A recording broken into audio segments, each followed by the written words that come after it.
worth just over £86 million last year, the sovereign grant equivalent to £1.29 per person in the United Kingdom. But let's explain how it is funded. So the King owns the Crown Estate, a big portfolio of lands and property and the seabed around the United Kingdom worth over £1 billion.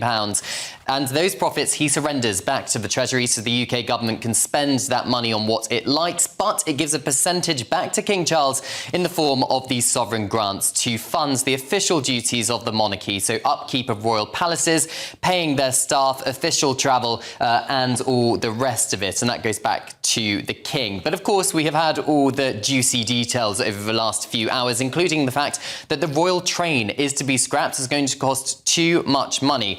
But of course, some parts of the sovereign grant is not included in the report, and that includes things such as the security of the royal family, the policing of public events, of local governments putting out the crash barriers. All of that comes from your money, taxpayers' money, but is not included in the sovereign grant report, and those financial details remain secret as things stand. But in the last hour, we have seen King Charles and Queen Camilla land in the Palace of Holyrood House Gardens in a helicopter, and this basically illustrates that they no longer need a royal train, because 2 new helicopters have now been leased by the royal household, and at King Charles's insistence, they are running on sustainable aviation fuel. They want to be more efficient. The train costs too much money. It would need a huge upgrade to maintain it, which would just be ridiculous in terms of the public finances. So that's why the King has reluctantly decided to scrap it with the Prince of Wales's support.